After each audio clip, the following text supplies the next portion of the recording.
Hello नमस्कार दोस्तों। तो आज का हमारा पहला क्वेश्चन है कि राष्ट्रीय शिक्षा दिवस कब मनाया जाता है। तो राष्ट्रीय शिक्षा दिवस है सो 11 नवंबर को मनाया जाता है।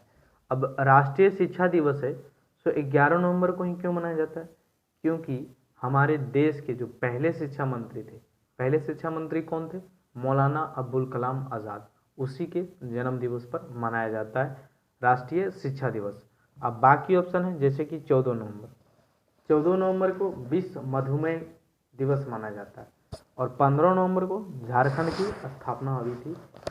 और 21 नवंबर को नेशनल टेलीविज़न डे मनाया जाता है। अब नवंबर मंथ में कुछ और इम्पोर्टेंट दिवस हैं, उसके बारे में जानते हैं। जैसे कि 17 नवंबर को विश्व विद्यार्थी दिवस, वर्ल्ड स्टूडेंट डे मनाया जाता है। और 17 नवंबर को ही नेशनल जर्नलिज्म डे मनाया जाता है। 18 नवंबर को 18 नवंबर को वर्ल्ड एडल्ट डे मनाया जाता है, विश्व वयस्क दिवस मनाया जाता है।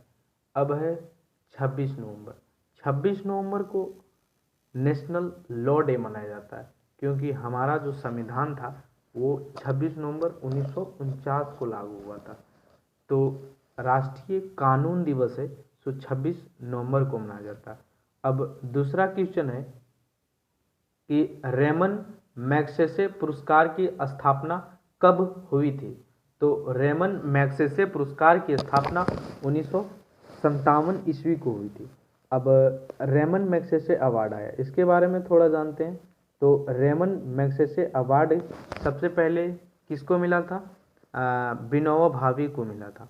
विनोबा भावे को मिला था, उसको सोशल वर्क के लिए मिला था। और हाल ही में भारत के एक और व्यक्ति को मिला है, रवीश कुमार को, जो कि 2019 में, हाल ही में 2019 में रवीश कुमार को जर्नलिज्म के क्षेत्र में, यानी कि पत्रकारिता के क्षेत्र में रेमन मैग्सेसे अवार्ड मिला हुआ है। रेमन मैग्सेसे अवार्ड को दोस्तों एशिया का नोबेल पुरस्कार कहा जाता है, एशिया का नोबेल पुरस्कार कहा जाता है। और रेमन मैग्सेसे अवार्ड किस देश की सरकार प्रदान करती है? तो ये फिलीपींस की सरकार प्रदान करती है। बाकी ऑप्शन है जैसे 1965 भारत और पाकिस्तान के बीच युद्ध, 1962 में भारत और चीन के बीच युद्ध, 1982 वाला ऑप्शन से कुछ अच्छा सीखने को मिलेगा। जैसे कि एग्जिम बैंक की स्थापना, एग्जिम बैंक की स्थापना 1982 में हुई थी। एग्जिम बैंक का फुल फॉर्म क्या है? Export import bank. और 12 जुलाई 1982 को ही नाबार्ड की स्थापना हुई, नाबार्ड बैंक की स्थापना हुई थी। अब दोस्तों इसी के क्रम में एक कंफ्यूजिंग वाला है, सिडबी, सिडबी, सिडबी की स्थापना कब हुई थी? सिडबी का फुल फॉर्म होता है स्मॉल इंडस्ट्रियल डेवलपमेंट बैंक, और इसकी स्थापना 1990 ईस्वी में हुई थी। और सिडबी का हेड क्वार्टर कहाँ है? लखनऊ में है, लखनऊ में। तीसरा क्वेश्चन है कि अल्लू अट्टू, अल्लू अट्टू कहाँ का लोक नृत्य है? तो अल्लू अट्टू केरला का लोक नृत्य है। अब केरला के कुछ और लोक नृत्य है जैसे कि कोलकली और संगकली, कोलकली और संगकली, संगकली। अब हरियाणा, हरियाणा का एक लोक नृत्य है फाग, और एक गोवा का है फुगड़ी, फुगड़ी, ये ज़्यादा इम्पोर्टेंट है। नागालैंड का क्या है? रेंगमा, रेंगमा वहाँ का एक लोक नृत्य है। एक चंगई वहाँ का लोक नृत्य है। एक कुकी वहाँ का लोक, बहुत सारे लोक नृत्य है एक स्टेट का, बट इतना ही याद रखो। अब चौथा क्वेश्चन है, चौथा क्वेश्चन है कि which of the following is the tributary of the river Brahmaputra that flow through Bhutan, यानी कि कौन सा ब्रह्मपुत्र का सहायक नदी है जो कि भूटान से होकर बहती है? तो वांगचू नदी है। वांगचू नदी को दोस्तों रायडिक रिवर भी कहा जाता है, रायडिक नाम, इसका नाम है वास्तविक रायडिक, रायडिक।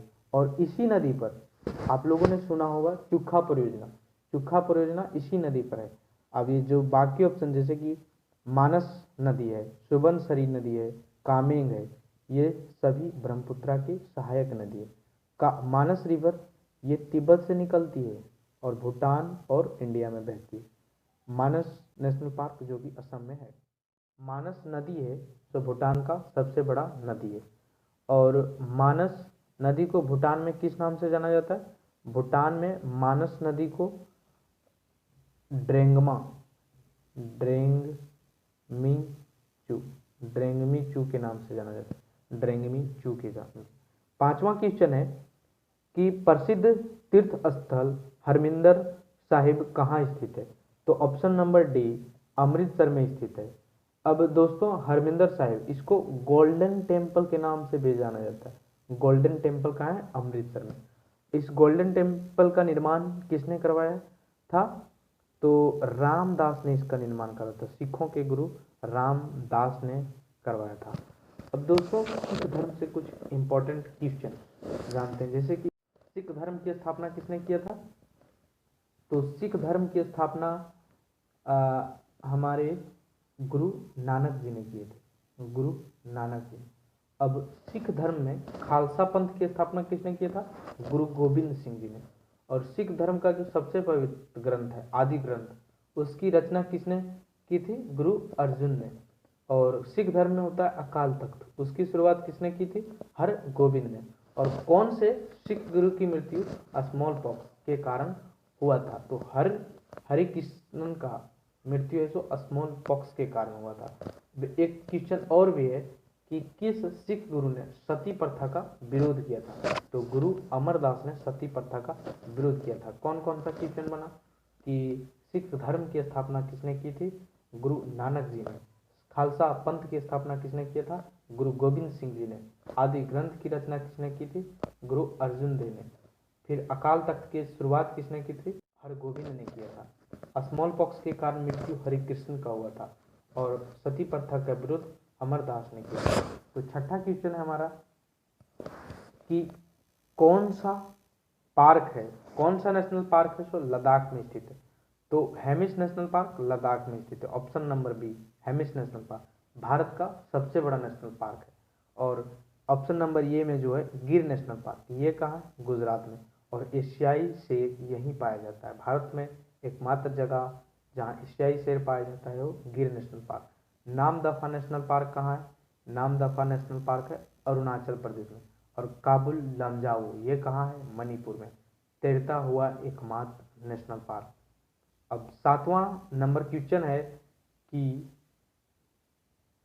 The concept of reservation of seat for SC and ST in the house of the people highlighted in the article, यानी कि जो लोकसभा में अनुसूचित जाति और अनुसूचित जनजाति के सीटों का जो आरक्षण है वो अनुच्छेद के किस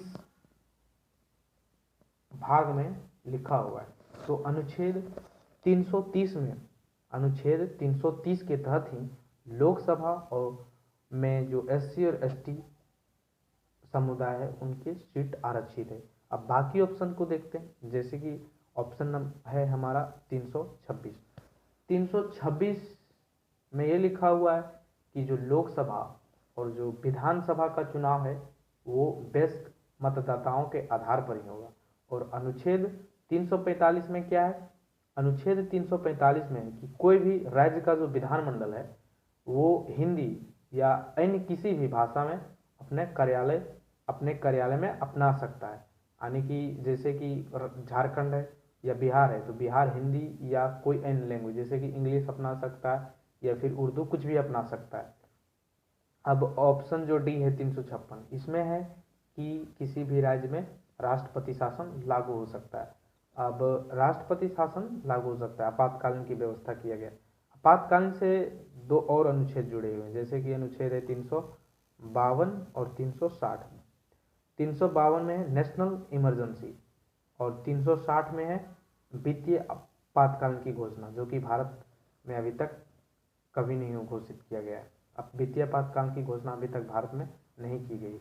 अब हमारा जो 8वां नंबर क्वेश्चन है कि किस अर्थशास्त्री ने हिंदू रेट ऑफ ग्रोथ की, यानी कि विकास की हिंदू दर शब्दावली की सबसे पहले प्रयोग किया था? तो ऑप्शन नंबर सी राजकृष्णन ने सबसे पहले हिंदू रेट ऑफ ग्रोथ की हिंदू रेट ऑफ ग्रोथ शब्दावली का प्रयोग किया था। अब बाकी ऑप्शन जैसे कि विजय खेलकर, विजय खेलकर ये भी भारत के एक अर्थशास्त्री है। इसको जीएसटी का आर्किटेक्चर यानी कि जीएसटी का शिल्पकार कहा जाता है। बिमल जलान और रघुराम जी राजन ये दोनों आरबीआई के पूर्व गवर्नर रह चुके हैं। मेरा 9वां नंबर क्वेश्चन है कि जो उड़ीसा का सूर्य मंदिर है उसकी स्थापना किसने की थी। तो उड़ीसा का जो सूर्य मंदिर है उसकी स्थापना किसने की थी? नरसिंहदेव प्रथम। ऑप्शन नंबर ये इज राइट। तो उड़ीसा का जो सूर्य मंदिर है उसकी स्थापना नरसिंहदेव प्रथम ने की थी। अब दोस्तों इसका ऑप्शन काफी इंपॉर्टेंट है। किंग कुलशेखर पांडे इन्होंने किस मंदिर का स्थापना किया था? इन्होंने जो मदुरै में है, मदुरै में कौन सा मंदिर है? मीनाक्षी मंदिर का जो स्थापना है वो किंग कुलशेखर पांडे ने किया था। अब ऑप्शन नंबर जो सी में है नागभट्ट द्वितीय ने सोमनाथ मंदिर। अब सोमनाथ मंदिर कहाँ है? गुजरात में। तो सोमनाथ मंदिर का जो निर्माण करवाया था वो नागभट्ट द्वितीय ने करवाया था। इसी मंदिर को दोस्तों, सोमनाथ मंदिर को ही मोहम्मद गजनबी ने लूटा था। अब हमारा है ऑप्शन नंबर डी सूर्यवर्मन द्वितीय ने अंकोर वाट मंदिर का निर्माण, जो कि दुनिया का सबसे बड़ा मंदिर है। अंकोर वाट मंदिर कहाँ पर है? कंबोडिया में। तो दोस्तों आप चारों ऑप्शन काफी इंपॉर्टेंट है। जैसे कि नरसिंहदेव प्रथम ने कौन सा मंदिर का निर्माण करवाया था? उड़ीसा का सूर्य मंदिर का निर्माण करवाया था। और किंग कुलशेखर पांडे ने किस मंदिर का निर्माण करवाया था? मीनाक्षी मंदिर का निर्माण करवाया था। और नागभट्ट द्वितीय ने सोमनाथ मंदिर का निर्माण करवाया था। और सूर्यवर्मन द्वितीय ने अंकोर वाट मंदिर का निर्माण करवाया था। तो आप इस चारों ऑप्शन को एक बार ध्यान से अपने दिमाग में बैठा लीजिए।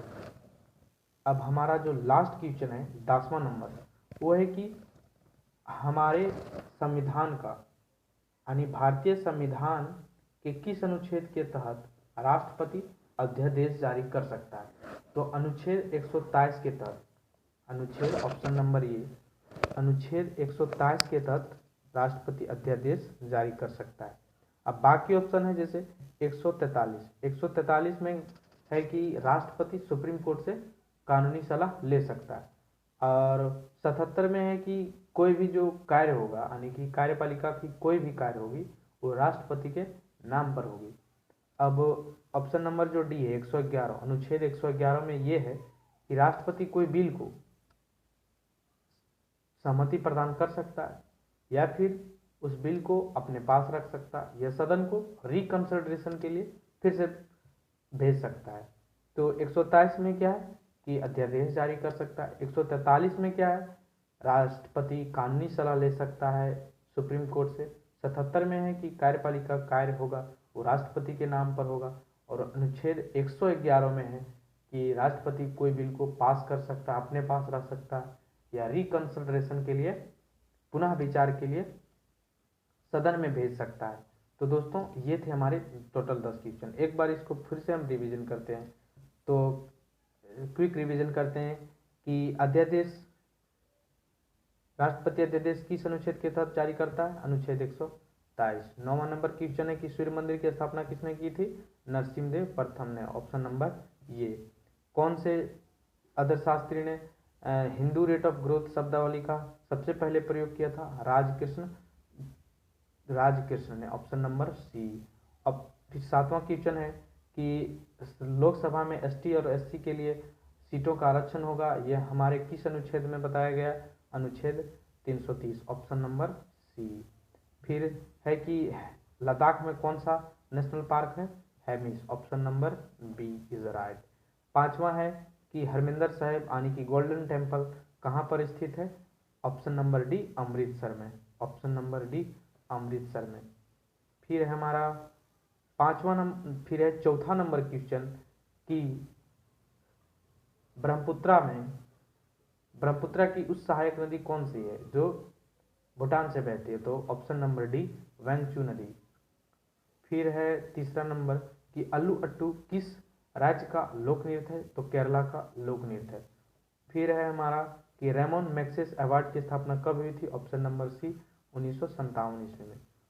फिर पहला नंबर क्वेश्चन है, राष्ट्रीय शिक्षा दिवस कब मनाया जाता है? 11 नवंबर को।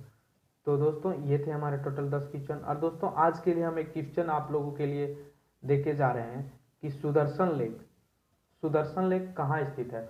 आप इस क्वेश्चन का जवाब कमेंट बॉक्स में ज़रूर दीजिएगा, आपका आंसर का हमें इंतज़ार होगा। तो सुदर्शन लेक कहाँ स्थित है, इसका आप जवाब ज़रूर दीजिएगा। तो आई होप दोस्तों कि आपको ये सेशन काफ़ी पसंद आया होगा और इससे आपको काफ़ी कुछ सीखने को मिला होगा। तो thank you for watching the video. आप वीडियो को लाइक कीजिए, सब्सक्राइब कीजिए, शेयर कीजिए। जय हिंद।